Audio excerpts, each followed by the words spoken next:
नमस्कार दोस्तों, स्वागत है एक बार फिर से आज की बड़ी और ताजा खबरों में। बस आपसे निवेदन है, कृपया वीडियो को लाइक कर दें, चैनल को सब्सक्राइब करें और घंटी बटन भी दबा दें। ये पहली बड़ी खबर है। राहुल गांधी को नोटिस जारी करने पर संसद में जबरदस्त हंगामा, मल्लिकार्जुन खड़गे ने साधा निशाना। ये आपको बता दें कि कांग्रेस अध्यक्ष मल्लिकार्जुन खड़गे ने राहुल गांधी को लोकसभा सचिवालय के नोटिस पर कहा कि राहुल गांधी ने संसद में जो कुछ भी कहा था वो पहले से पब्लिक डोमेन में है। जो सभी लोग बोलते लिखते हैं वही बात उन्होंने कही, इसमें कुछ भी असंसदीय नहीं है, इसीलिए वो उसी हिसाब से नोटिस का जवाब देंगे। आपको बता दें कि राहुल गांधी को लोकसभा सचिवालय ने नोटिस जारी किया है और उनसे बुधवार तक जवाब मांगा है। मल्लिकार्जुन खड़गे ने कहा कि राहुल गांधी ने कुछ भी गलत नहीं कहा है, इसीलिए हम उसका जवाब उसी हिसाब से देंगे। और बड़ी खबर, गौतम अडानी के मुद्दे पर जबरदस्त हंगामे के बीच राज्यसभा की कार्यवाही 13 मार्च तक के लिए की गई स्थगित। आपको बता दें कि संसद में विपक्ष के हंगामे के चलते राज्यसभा की कार्यवाही स्थगित कर दी गई। विपक्षी सांसद विपक्ष के नेता मल्लिकार्जुन खड़गे के भाषण के अंश निकाले जाने के बाद से हंगामा कर रहे थे।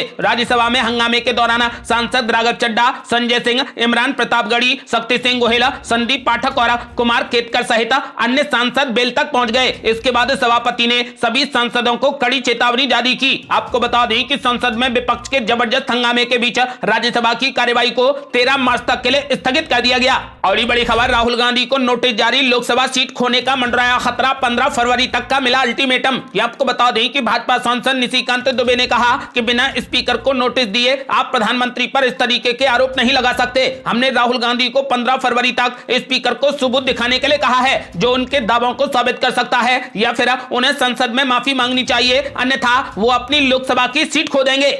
और ये बड़ी खबर, संसद में जबरदस्त हंगामे के बीच गौतम अडानी के खिलाफ कांग्रेस पार्टी ने की जेपीसी जांच की मांग। ये आपको बता दें कि कांग्रेस सांसद शक्ति सिंह गोहिल ने कहा कि हम अडानी मामले में चर्चा चाहते हैं, लेकिन केंद्र ऐसा नहीं चाहता है। हमें इस मुद्दे को सामने रखने का एक भी मौका नहीं मिला है। जेपीसी जांच के आदेश क्यों नहीं दिए गए हैं? पीएम मोदी जिस तरीके से संसद में बोलते हैं उस तरीके से पीएम मोदी को बोलना नहीं चाहिए। आपको बता दें कि कांग्रेस पार्टी के साथ में इस मामले को लेकर पूरा विपक्ष एकजुट हो गया है। पूरे विपक्ष ने जेपीसी जांच की मांग की है। आपको बता दें कि कांग्रेस पार्टी ने कहा कि जेपीसी जांच के आदेश अब तक क्यों नहीं दिए गए हैं। संसद में विपक्ष के हंगामे के बीच राज्यसभा की कार्यवाही के लिए 13 मार्च तक के लिए स्थगित कर दिया गया है। और ये बड़ी खबर, त्रिपुरा में लेफ्ट और कांग्रेस पार्टी ने कर दिया बड़ा ऐलान, सरकार बनते ही लागू करेंगे पुरानी पेंशन योजना। ये आपको बता दें कि सीपीआईएम के वरिष्ठ नेता प्रकाश करात ने कहा कि त्रिपुरा में अगर लेफ्ट और कांग्रेस गठबंधन को जीत मिली तो राज्य में फिर से पुरानी पेंशन योजना लागू की जाएगी। पश्चिमी त्रिपुरा के खैरपुर जिले में एक जनसभा को संबोधित करते हुए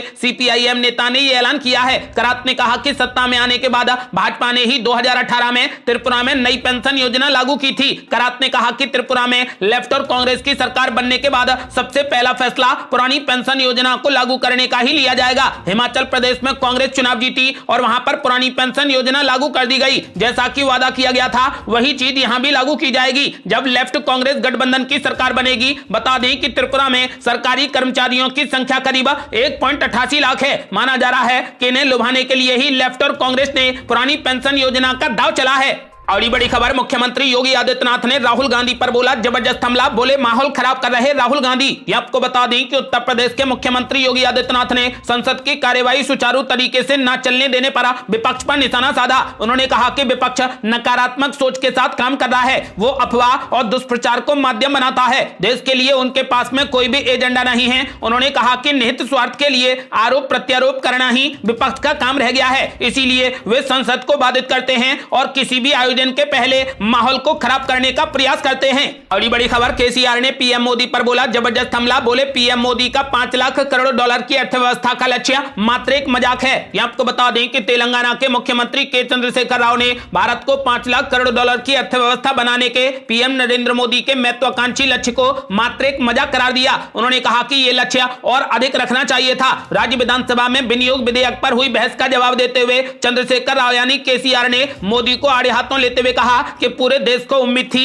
कि प्रधानमंत्री संसद में अडानी मुद्दे पर कुछ बोलेंगे, लेकिन उन्हें हताशा मिली। भाजपा तेलंगाना इकाई के अध्यक्ष और लोकसभा सदस्य बंडी संजय कुमार ने केसीआर पर पलटवार किया। उन्होंने कहा कि तेलंगाना में किए गए विकास और भारत राष्ट्र समिति द्वारा किए गए वादों के बारे में बताने के बजाय केसीआर ने सदन में पटल पर भाजपा और पीएम मोदी को अपशब्द कहने और उन पर हमला बोलने की कोशिश की। बीजेपी नेता के मुताबिक चंद्रशेखर राव यानी केसीआर केंद्र पर राज्य को कोई फंड नहीं देने का आरोप लगाकर तेलंगाना की भावनाओं को फिर से हवा देकर लोगों को गुमराह करने की कोशिश कर रहे थे। उन्हें चुनौती देते हुए संजय कुमार ने कहा कि पिछले 9 साल में केंद्र ने तेलंगाना के लिए क्या किया और राज्य को कितना पैसा जारी किया, इसकी तुलना में बीआरएस सरकार ने राज्य के लोगों के लिए क्या किया, इस पर व्यापक बहस के लिए बीजेपी तैयार है। इससे पहले केसीआर ने कहा कि पीएम मोदी ने कहा था कि वर्ष 2023-24 में भारत की अर्थव्यवस्था 5 लाख करोड़ डॉलर की हो जाएगी। ये 5 लाख करोड़ डॉलर की अर्थव्यवस्था मात्र मजाक बनकर रह गई है।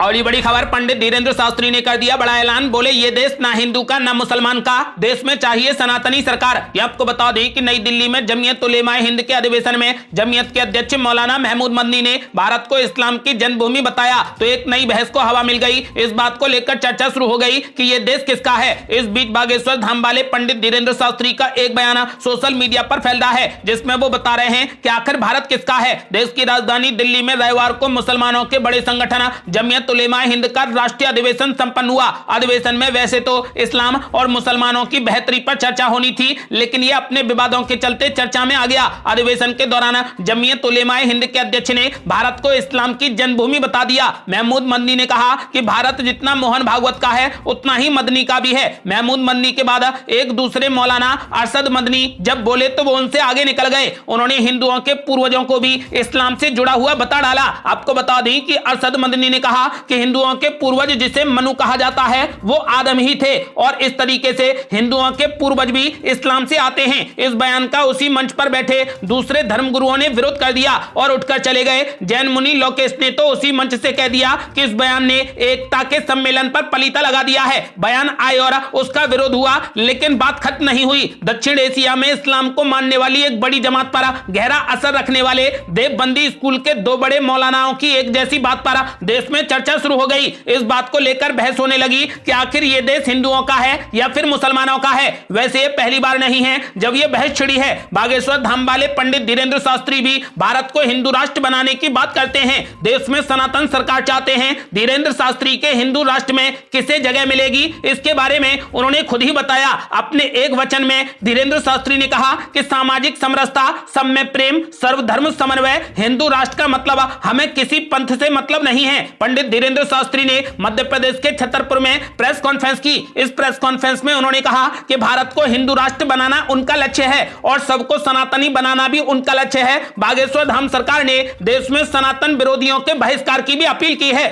और ये बड़ी खबर, कांग्रेस नेता सिद्धारमैया ने बीजेपी पर बोला जबरदस्त हमला। बोले भाजपा बस सावरकर और गॉडसे की करती है पूजा। ये आपको बता दें कि कांग्रेस नेता और पूर्व मुख्यमंत्री सिद्धारमैया कर्नाटक के विजयपुरा में चुनाव प्रचार के दौरान सत्तारूढ़ भारतीय जनता पार्टी पर जमकर बरसे। वरिष्ठ कांग्रेस नेता सिद्धारमैया ने कहा कि राज्य में बीजेपी और उसके नेताओं ने कभी भी रानी चेन्नम्मा का सम्मान नहीं किया, बल्कि गॉडसे और सावरकर जैसे लोगों की पूजा की। विजयपुरा में पत्रकारों से बात करते हुए सिद्धारमैया ने कहा कि बीजेपी गॉडसे, सावरकर की पूजा करती है और उन्हें भगवान मानती है। गांधी को मारने वाले की वो प्रशंसा करते हैं। अंग्रेजों से पेंशन लेने वाले सावरकर उनके प्रेरणा स्रोत हैं। वे आने वाली पीढ़ियों को क्या सिखाएंगे। उन्होंने कभी कित्तूर की रानी चेन्नम्मा का सम्मान नहीं किया, जिन्होंने ईस्ट इंडिया कंपनी के खिलाफ लड़ाई लड़ी थी। आपको बता दें कि कांग्रेस नेता सिद्धारमैया ने बीजेपी पर जबरदस्त हमला बोला और भाजपा को सावरकर और गॉडसे की पूजा करने वाला बताया। और ये बड़ी खबर, कांग्रेस पार्टी ने अपना ली है बीजेपी की रणनीति। पंडित धीरेंद्र शास्त्री के न्योते पर बागेश्वर धाम पहुंचेंगे कमलनाथ।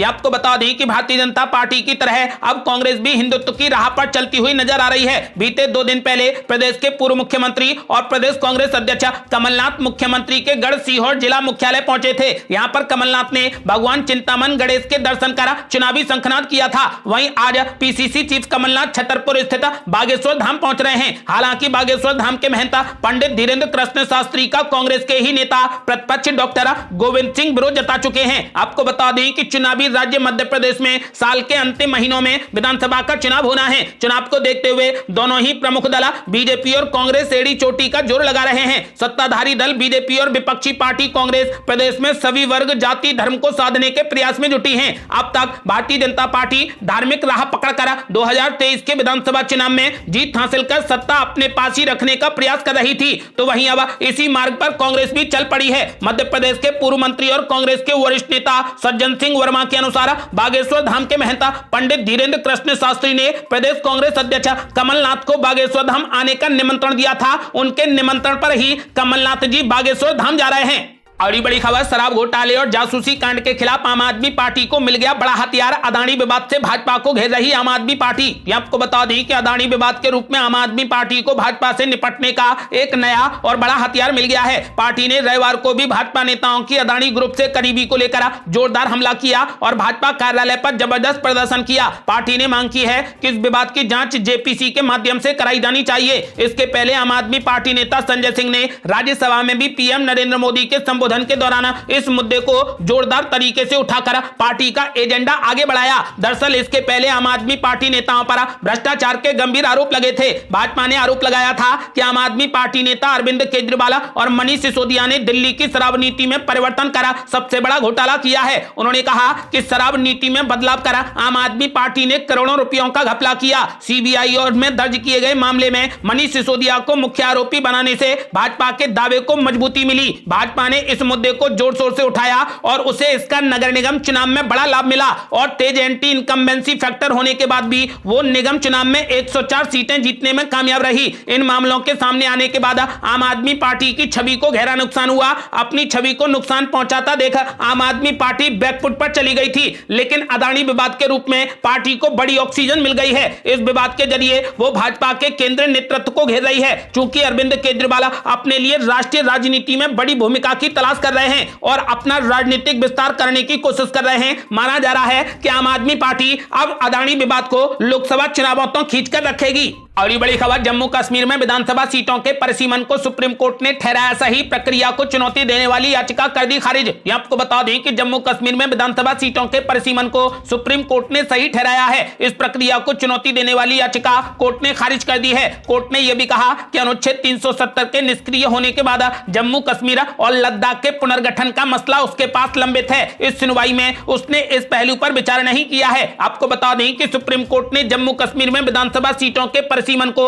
सही ठहराते हुए प्रक्रिया को चुनौती देने वाली याचिका को खारिज कर दिया है। और बड़ी खबर, इस्लाम भारत का सबसे पुराना धर्म ये कहकर घिरे महमूद मदनी अब बोले 100 बार मांगता हूं माफी। ये आपको बता दें कि जमीयत उलेमाए हिंद के 34वें अधिवेशन में महमूद मदनी ने कुछ ऐसे बयान दिए जिसके बाद देश भर में बवाल मच गया। मदनी ने भारत को इस्लाम का जन्म स्थान बताया। इसी के साथ मदनी ने यह भी कहा कि भारत का सबसे पुराना धर्म इस्लाम है। हालांकि अब उन्होंने अपने बयान को लेकर माफी मांग ली है। महमूद मदनी ने कहा कि मेरे दिल में सर्वधर्म संसद के लिए सम्मान है। मैं बहुत पहले से उससे जुड़ा हुआ हूं। जाने अनजाने में उनको जो ठेस पहुंची है या किसी और को भी बुरा लगा है तो मैं उसके लिए 100 बार माफी मांगने को तैयार हूं। ये थी अब तक की बेहद बड़ी खबरें। आपका क्या मानना है? क्या 2024 के लोकसभा चुनाव में विपक्ष बड़ा खेल करने जा रहा है? अपनी राय हमें वीडियो लाइक कर कमेंट बॉक्स में जरूर दें। ऐसी ही ताजा और न्यू अपडेट जानने के लिए हमारे चैनल को लाल बटन दबाकर सब्सक्राइब करें और घंटी बटन भी दबा दें। जल्दी मिलते हैं बड़ी अपडेट के साथ। तब तक के लिए जय हिंद, जय भारत।